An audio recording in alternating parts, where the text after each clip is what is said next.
Hello, bonjour. Aujourd'hui, on va parler du prince Harry et Meghan Markle, du couronnement et d'Omid Scobie. Donc, Omid Scobie, qui est un journaliste qui est plus sympathique à la cause de Harry et Meghan et qui souvent a des informations sur eux par des sources directes, est apparu lors d'une interview dans une émission anglaise, ce qui est rare. D'habitude, on ne l'invite pas aux émissions. Les journaux anglais passent leur temps à le dénigrer. Mais il est apparu dans cette émission et c'est la deuxième fois qu'il vient dans cette émission-là. Donc, on lui a posé la question sur Harry et Meghan, des questions sur Harry et Meghan, notamment Harry, par rapport au couronnement. Pourquoi ça a pris si longtemps pour donner sa réponse? Donc, ce qu'il expliquait, c'est que déjà, pour qu'il reçoive il aura fallu attendre longtemps. C'est ce que, par contre, les médias n'ont pas dit. Donc, les médias ont fait croire que Harry et Meghan étaient parmi les premiers à recevoir les invitations.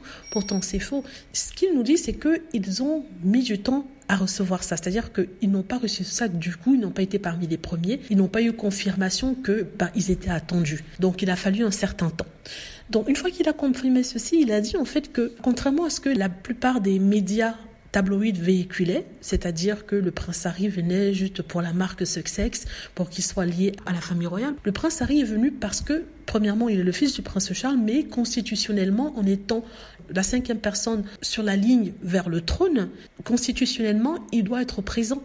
Non seulement il est la 5e personne sur la ligne vers le trône, mais en plus de ça, il est un représentant du roi et de William lorsque ceux-ci sont absents. L'un des représentants, vous voyez ce que je veux dire. Donc c'est tout à fait normal qu'il soit présent. Les tabloïds sont d'une mauvaise foi, ils ont fait croire aux personnes que il est là pour sa marque, qu'il veut être absolument associé à la famille royale. Pourtant c'est complètement faux. Donc il a remis les points sur les i, les choses au clair. Il a dit en fait que Harry et Meghan vivent leur vie tranquillement. Il a expliqué que Meghan Markle devait rester auprès de Archie, mais en même temps, elle voulait pas détourner l'attention vers elle, parce que chaque fois qu'elle venait en Angleterre, ou que chaque fois qu'elle vient en Angleterre, l'attention est toujours mise sur elle et on la blâme, alors que la responsabilité ne repose que sur les tabloïds. Donc c'est à peu près ce qu'il a dit. Il a bien défendu Meghan Markle et le prince Harry.